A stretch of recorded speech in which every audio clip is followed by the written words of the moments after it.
What's up, everybody? Thanks for clicking this video. Thanks for tuning into my channel. Shout out to my comrade Kamal up in the chat. My name is Simon Hill, Black American from Louisiana, coming to you live from Budapest, Hungary. Today is December 19th, 2025, close to 8:30 p.m. where I'm at right now. And we are continuing our 17th book in our Book to React series. This is episode 12 of A History of Psychology from Antiquity to Modernity, written by the mysterious Professor Thomas Hardy Leahey. I'm coming on live today for the second time today because I want to finish all of chapter 5 before I pack up and head out to Turkey. We're flying to Turkey tomorrow in about a few hours, so I wanted to wrap up this chapter, and I will be off live, I imagine. I don't know. I can't predict the future. You know how it is on this channel. It's very sporadic. It's just basically going with the flow. I might go live in Turkey. I might do something else besides read. I don't plan on reading on live. I plan on catching up on some private reading that I do. Yeah, I won't be doing the book for at least about 10 days or so. So we're going to wrap this up when I come back from Turkey. Hopefully y'all will still be plugged in. And shout out to Kamal. He says, "Comrade, did you pass?" No, I gotta keep it real. I did not pass. You know, the psychology department at my university is one of the, is probably, I think, the flagship department of the university. So they don't give a fuck about like failing you. Every other course I took this semester, I did pass. But the irony is this class that I studied the most for, I didn't pass. I don't know what that says. But to be frank, I will be taking the exam again, so I just got to review the material. But I think that goes to show, like, testing doesn't show your dedication to a subject or your knowledge about a subject. It's just a test for the sake of testing, right? I would argue that I've put in more hours into this topic than probably other students. You get what I'm saying? Now everybody's on my ass. Even Acti up in the comments like, "You failed? You suck." Yes, man. I gotta keep it real. You know, I always keep it real on this channel. I keep it real. I keep it black. I keep it raw. I'm not gonna lie to y'all. I failed out of all the topics. This is the one I failed. But everything else is good. We Gucci, man. And hey, I even took the course as an elective. You know what I'm saying? The course is not a part of my, how can I say this, primary or mandatory course list, right? It was just something I decided to do. And I'm glad I'm reading this book. So regardless, even if I fail the makeup exam, which I'll take in January, the point is that we're learning, right? And hey, you live and you learn, you know what I mean? And I'm not even a psychologist. My wife's the psychologist. This is why she does this and I don't do this. Hey, man. Acti says, "I'm gonna tutor you for the next one." Okay, I appreciate that. But what I do appreciate about reading this book is that this book is a good primer in understanding Western civilization, Western thought. And to be frank, you know, I think we all have a notion, a conjecture of what Western thought is. But what this book does is give it directly from the mouth of a racist old white man, an Islamophobic old white man, as he breaks down the history of how what we call, whatever is the West, the people who occupied or define Western thought, this is the history of their thought. And that's what I'm getting from this book. So even if I fail again, the important thing is that we're learning from the text. You know what I mean? And hey, I'll take it. I got to keep it real, man. So anyway, we're going to be jumping forward. We're going to be wrapping up this chapter. There's only a few more sections left. Earlier today, we were reading about Descartes and his philosophy, his struggle with maintaining the soul in the mechanistic understanding of the human, because Descartes was a Christian and he didn't want to, you know, abandon Christianity, right? So we're finishing up, well, we finished up the part about Descartes, and now we're going to read about Gottfried Wilhelm Leibniz, who was born in 1646 and died in 1716, and this is Consciousness Quantified. Let's continue here. So, Leibniz was a mathematician, logician, and metaphysician. He independently invented calculus and dreamed of a formal conceptual calculus that would do for verbal reasoning what mathematics had done for the sciences. His metaphysics is extremely difficult. Briefly, he conceived of the universe as composed of an infinity of geometrical point entities called monads, each of which is to some extent living and possesses some degree of consciousness.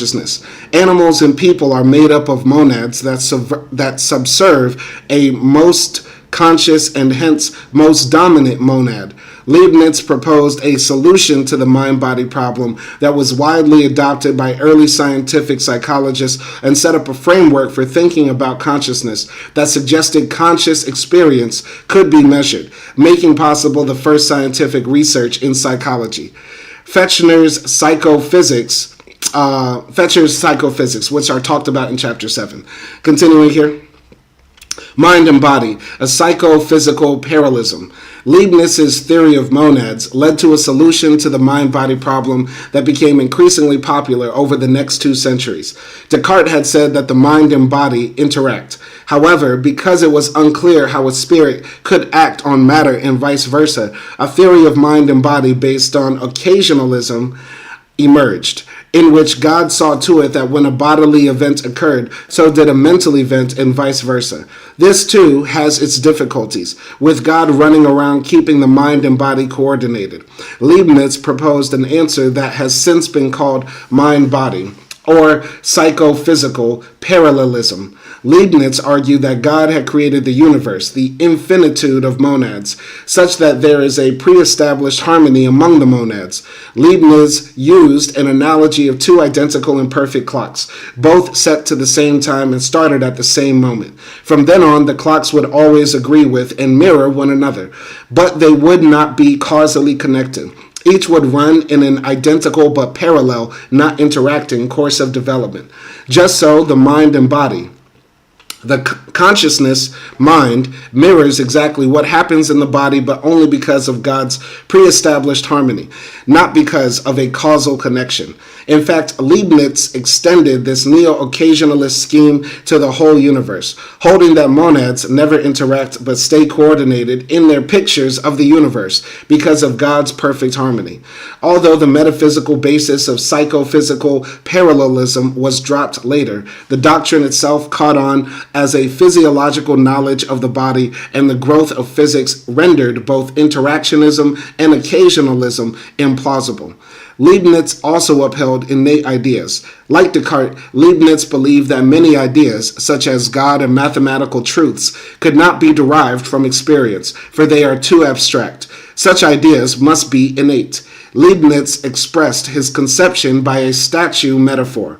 The mind at birth is likened to a block of marble. Marble is veined, and it may be that the veins outline the form of Hercules in the marble, for example. Certain activities are required to bring out the statue, but in a sense, Hercules is innate in the marble. Similarly, an infant's innate dispositions to certain kinds of knowledge must be activated, either by experience or by the infant's own reflection on mental life. Sensation, perception, and attention. For psychology, Leibniz's most important ideas concerned his account of perception. Leibniz laid the ground for both psychophysics and once founding psychology. First, Leibniz distinguished petite perception from perception. Petite perception is a stimulus event, to borrow a modern term, so weak it is not perceived. To use Leibniz's most usual metaphor, one does not hear the sound of a single drop of water hitting a beach. This is a petite perception. A wave crashing on the beach is thousands of drops hitting the beach, and this we do hear. Thus, our perception of the wave's crash is made up of many petite perceptions, each too small to be heard, but together they make a conscious experience. This doctrine points the way to psychophysics, the systematic study of the quantitative relation between stimulus intensity and experience, which we will discuss in Chapter 7. Leibniz's account also implies the existence of a more complex unconscious, or, as Leibniz writes, changes in the soul itself of which we are not conscious. Leibniz also distinguished perception from sensation. A perception is a raw, confused idea, not really conscious, which animals as well as humans may possess. However, a person can refine and sharpen perception and become reflectively aware of them in consciousness. They then become sensations. This refining process is called apperception. Apperception also seems to be involved in uniting petite perceptions to become perceptions. This uniting process, stressed Leibniz, is not a process of mere aggregation. Perceptions, rather, are emergent properties coming from masses of petite perceptions. If we combine blue and yellow lights, for example, we do not experience blue and yellow separately, but instead green, an emergent experience not present in the simpler constituent lights. Attention is the major component of apperception for Leibniz, and he distinguished two types, passive and active. If we are absorbed in some activity, we may not notice another stimulus, such as a friend speaking to us, until that stimulus grows so strong that it automatically draws our attention. Here, the shift in attention is passive, for the new stimulus captures attention. Attention may also be voluntary, as when we focus it on one person at a party to the exclusion of others. Sometimes Leibniz tied apperception closely to voluntary attention, for he saw apperception as an act of will. Leibniz's doctrine of active mental apperception would be once central theoretical concept. Psychology and human affairs. In the wake of the scientific revolution, it became clear that humanity's place in nature would have to be reevaluated. As religion began to lose its authority and science began to assume its own authority, new answers to the traditional questions of philosophy, psychology, politics, and values were demanded. The task of reworking human self-understanding and human life within the framework of science is an enterprise in which psychology is intimately involved, and it is one that continues in our own day. Science raises important questions about the springs of human conduct, about the place of values in a world of facts, about moral responsibility, about the proper forms of human government, and about the place of feelings in worldviews founded on scientific reason. In the 17th century, philosophers began to wrestle with these problems and to offer solutions that still inspire or infuriate us today. The Laws of Social Life. Thomas Hobbes, born 1588 and died in 1679. Hobbes's importance derives from being the first to comprehend and express the new scientific view of humans and their place in the universe. Hobbes wrote, "Foreseeing life is but a motion of limbs, which may we not say that all automata have an artificial life?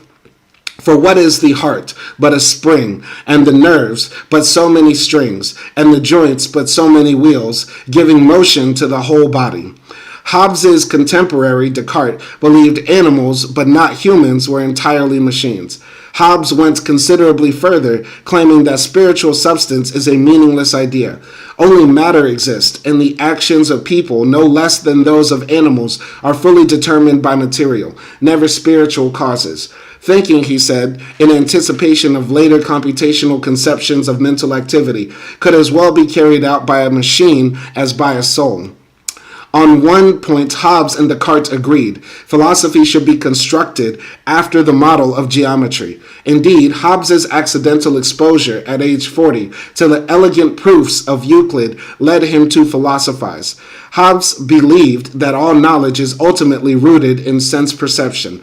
He upheld extreme nominalism, seeing in universals no more than convenient names, groupings, remembered sense perceptions. Let's read that again. Hobbes upheld extreme nominalism, seeing in universals no more than convenient names, grouping remembered sense perceptions. He dismissed arguments over metaphysics as scholastic wrangling about meaningless concepts. He rigidly separated philosophy, which is rational and meaningful, from theology, which is irrational and meaningless. His most interesting psychological doctrine is that language and thinking are closely related, perhaps even identical. In his major work, Leviathan, Hobbes wrote, "Understanding is nothing else but conception caused by speech. Further, he stated that children are not endowed with reason at all till they have attained the use of speech. Hobbes was the first in the long and still living line of philosophers who equate right thinking with the right use of language. Hobbes' greatest importance lies in thinking about the relation between human nature and human society. He was the first to ask the question, what would people be like in a state of nature without government?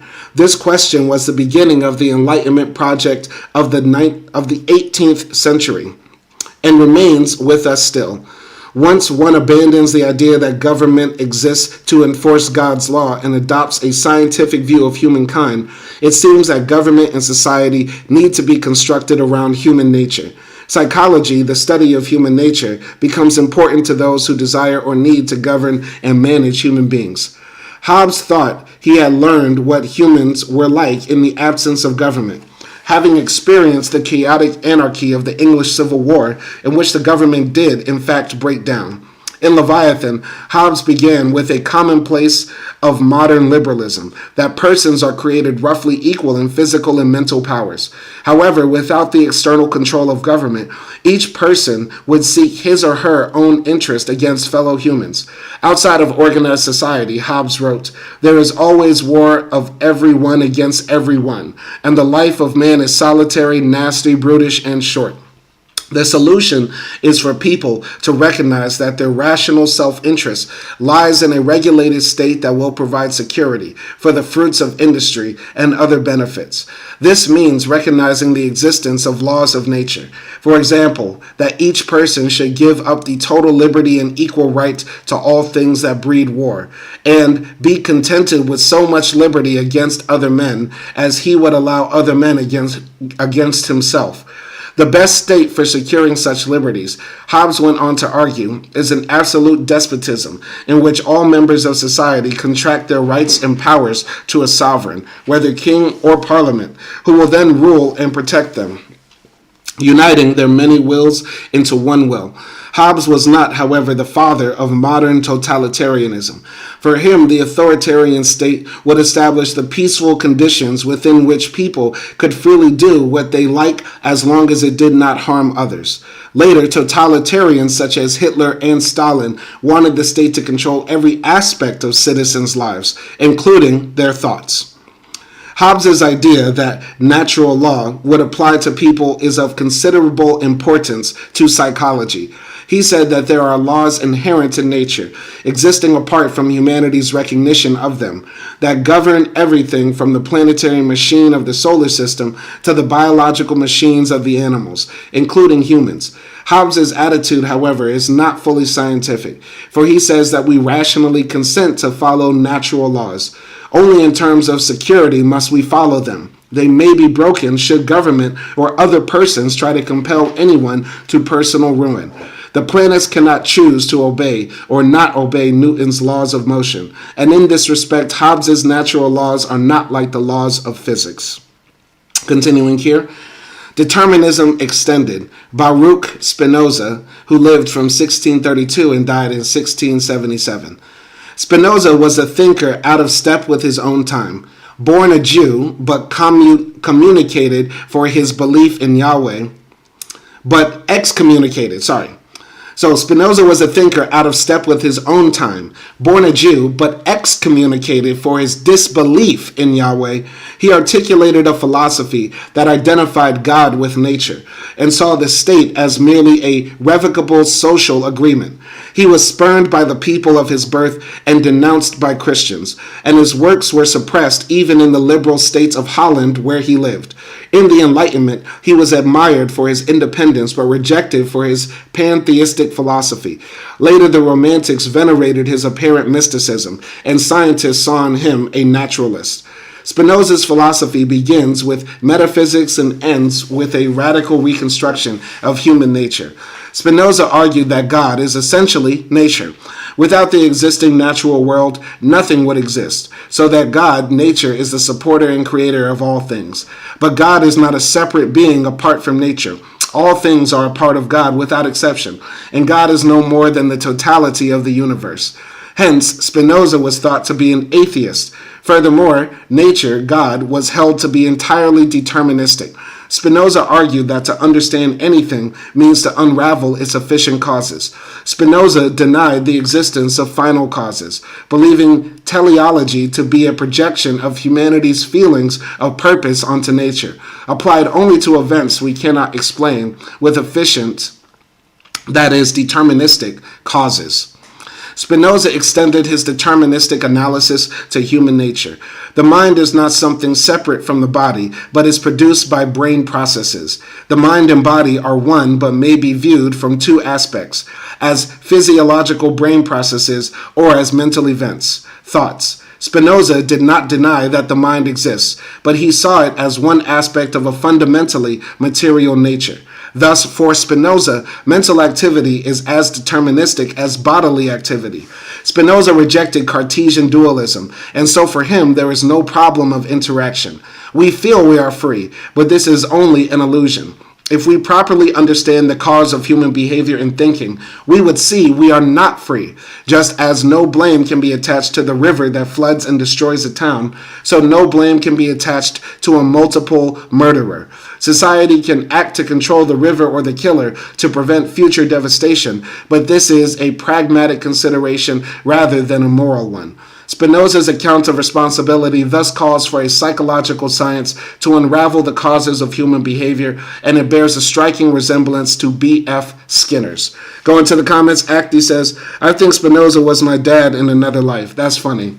You know, reading this book, a lot of the older thinkers, like all of the ancient Greeks, and even leading up to Descartes, their worldview is so different from, I think, even the most unknowledgeable person's understanding of science and the world, that it's very hard to understand their perspective. As we move forward in time and as we reach thinkers like Spinoza, it's much easier to, sympathize with their ideas, rationalize their ideas, comprehend their ideas. Because to keep it real, a lot of the stuff Bacon was talking about, Hume was talking about, Descartes was talking about, and going all the way back to Aristotle, it's so totally different from how we think about it. Even the concept of ideas, like I learned in this book, like the concept of, or at least the argument that Thomas Hardy Leahey points out, is that ideas were not considered independent thoughts that you have.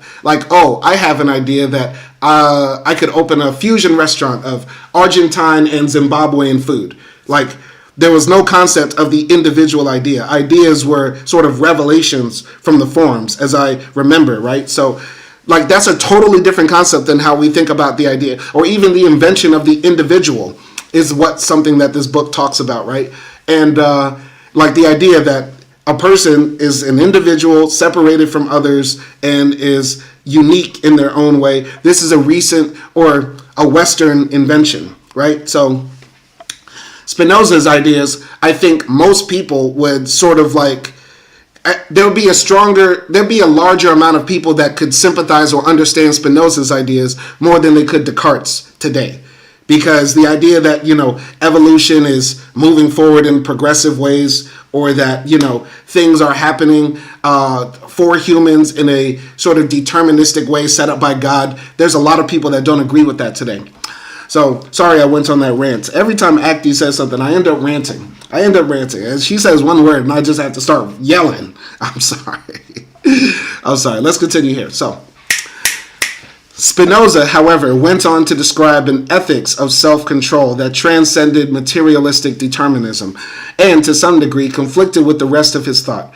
He argued that right action and thinking depend on the control of bodily emotions by reason.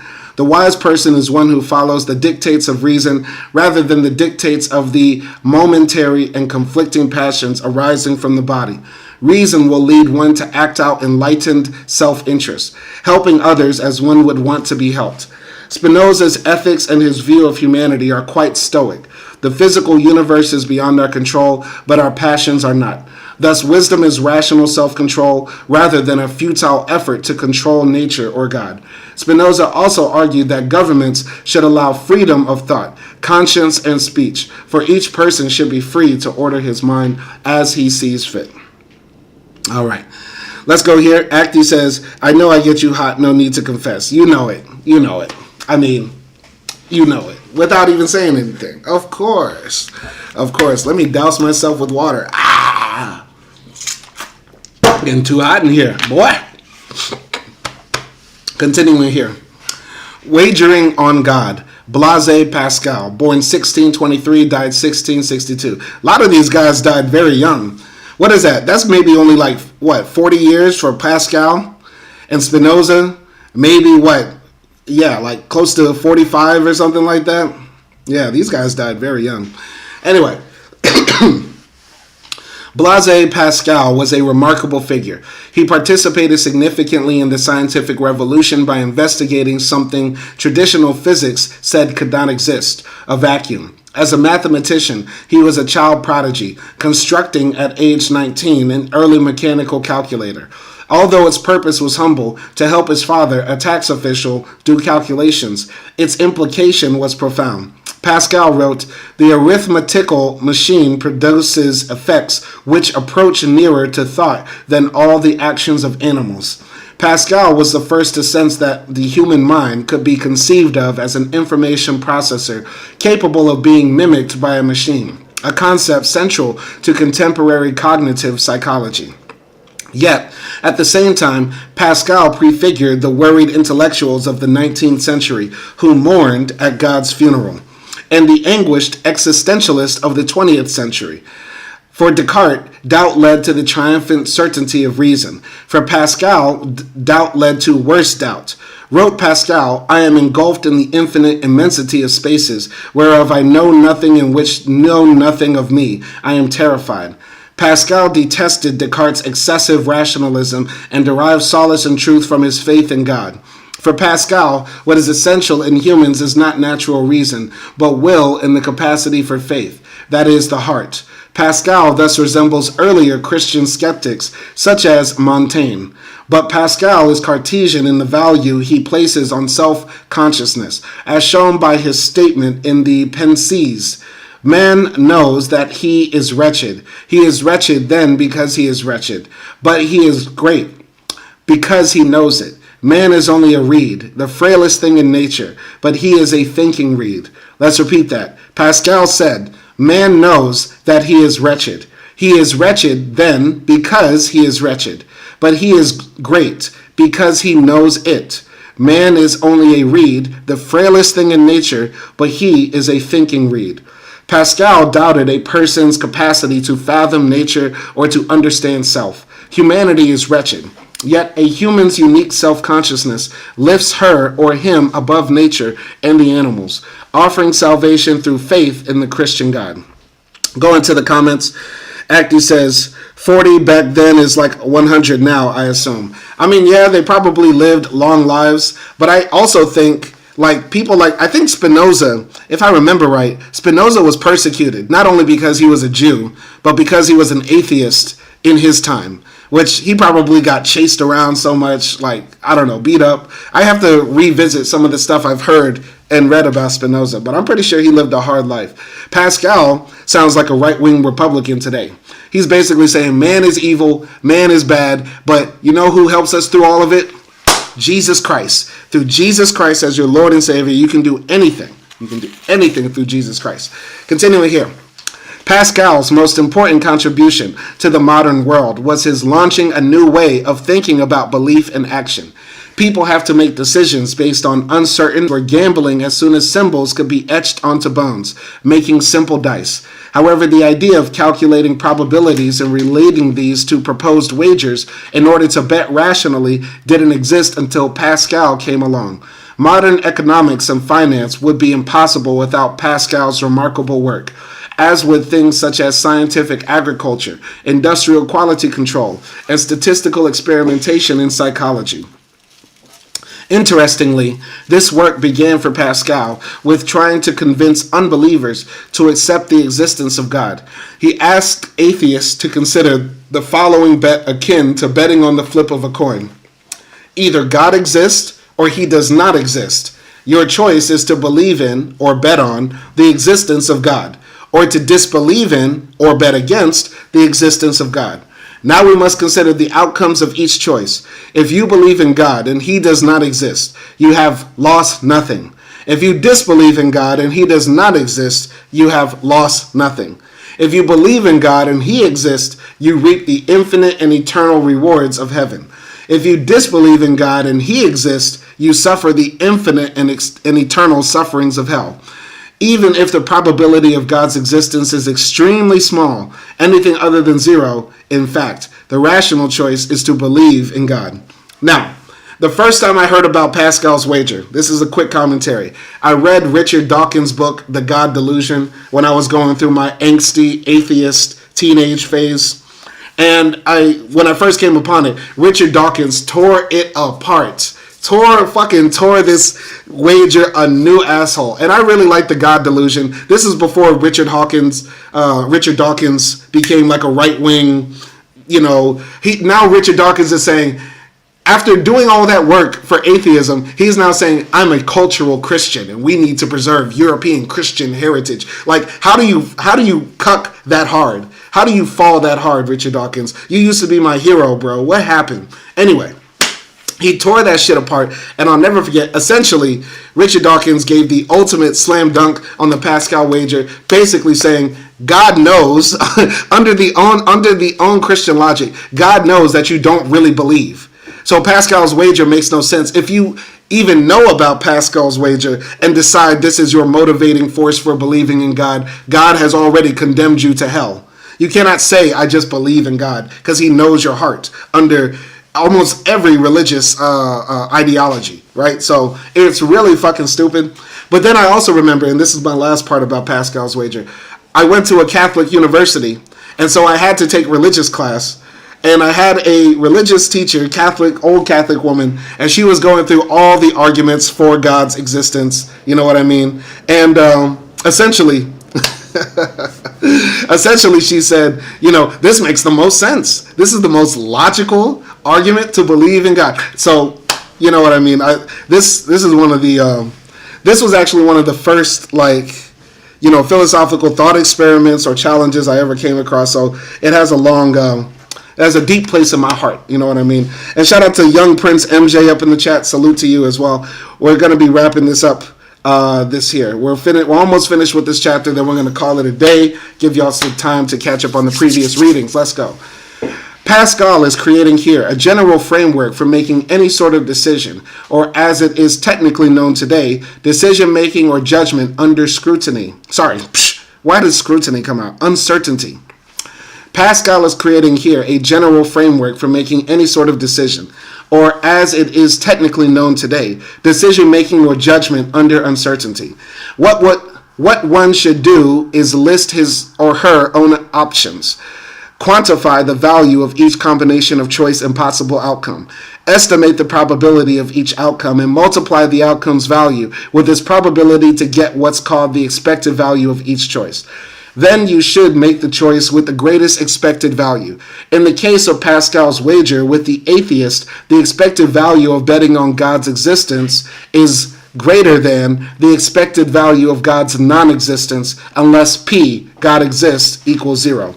Try doing this exercise with one of your state's lottery games. The card tells you the possible prizes and their probabilities, so all you have to do is the math of multiplying the one by the other to get the expected values. In this case, you have to also figure in the cost of buying the lottery ticket. Thus, if a ticket costs $5, the value of losing is -5. The value of not playing is $0.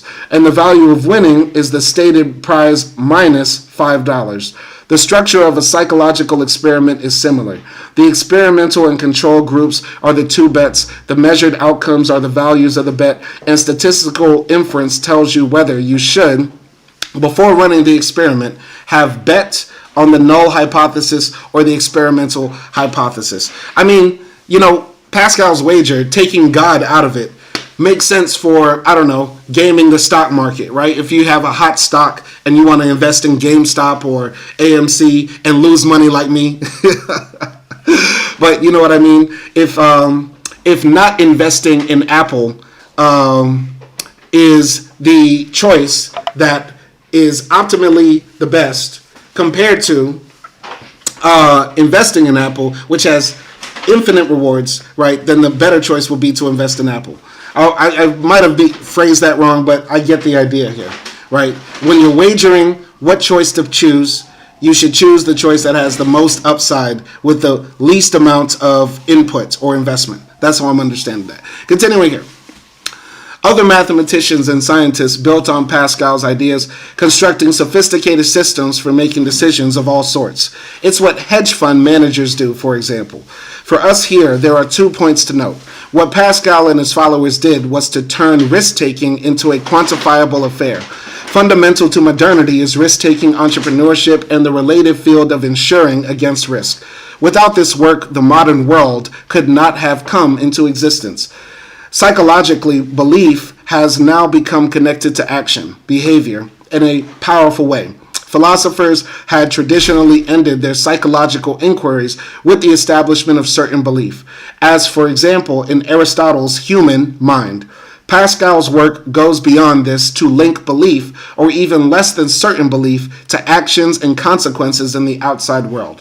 In psychology, this line of thinking would culminate in American pragmatism, an important modernist philosophy through the pragmatists, most importantly, William James and John Dewey, in the movements of functional psychology and behaviorism, wherein belief becomes action. Still, in Pascal's time, and to someone with his sensibilities, the implication that thought might be a material calculation, both in his computer and in his brain, was frightening, for it meant that reason, which Descartes exempted from his mechanical system, could not be exempted. Perhaps animals, wholly mechanical creatures, according to Descartes, do reason.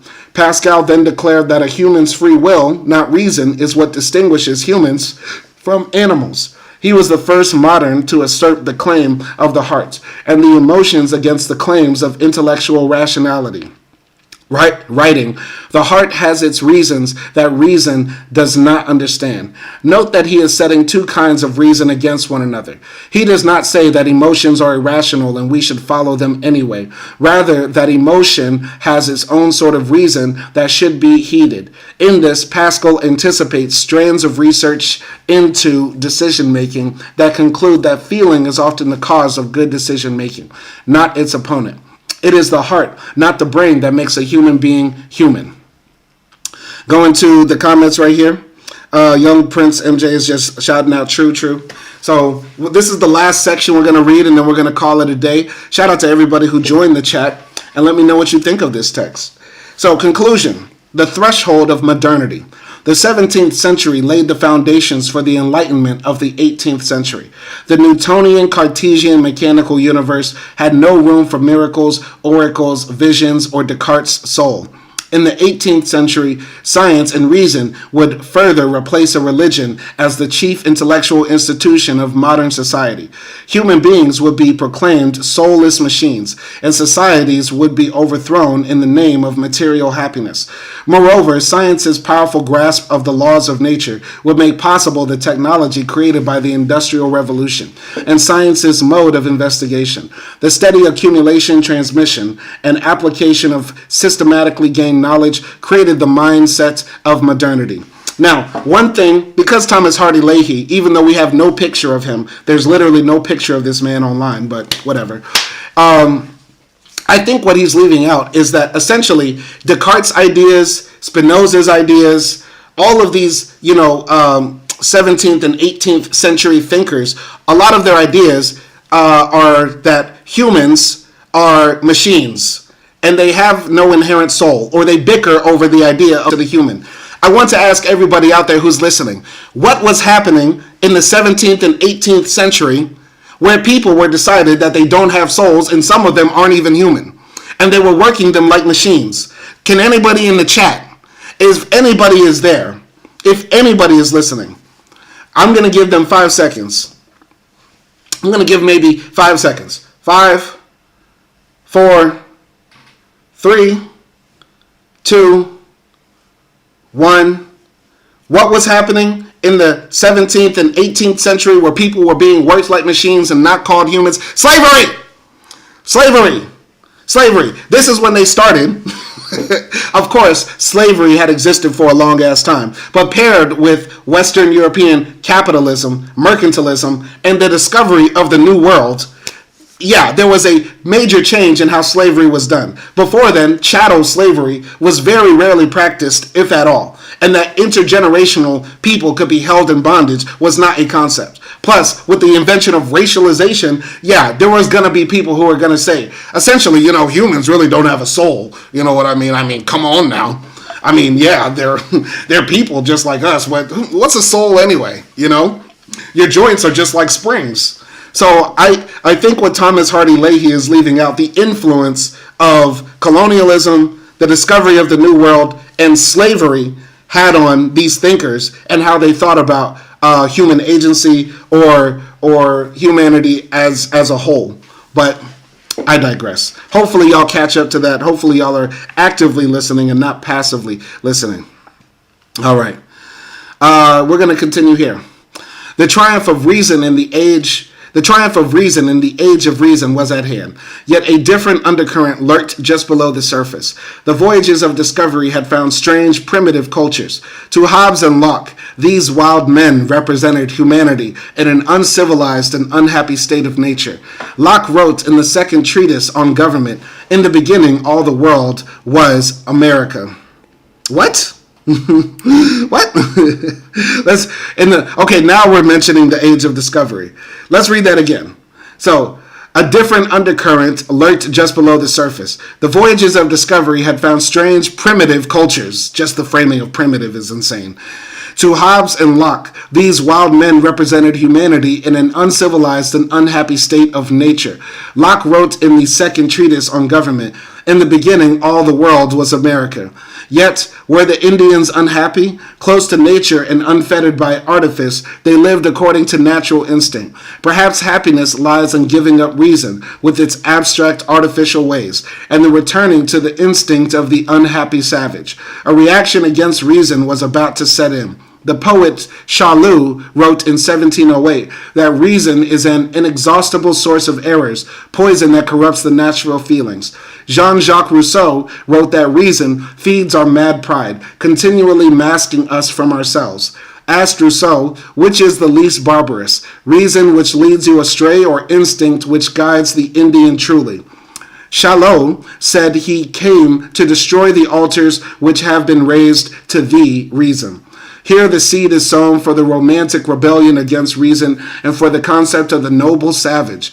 The tension between the individual and society, so poignantly felt by Sigmund Freud, was increasing as reason demanded more and more of men and women. All right. And that's the end of chapter 5. This is the end of episode 12. All right. So, yeah. Young Prince MJ says the U.S. Constitution and the Bill of Rights, 1803, Louisiana Purchase, westward expansion. Yeah, but even before then, the first slaves were brought to the U.S. continent. We should know this. 1555 is when we first arrived. We tell jokes for some get high and watch the fish fry. 1555, the first Africans were brought to what we call the New World, and it's been the Dark Ages ever since. So, yeah.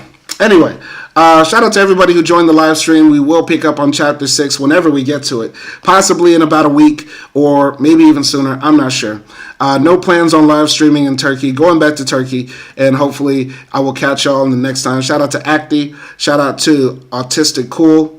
And shout out to Young Prince MJ. Y'all be easy out there. And peace.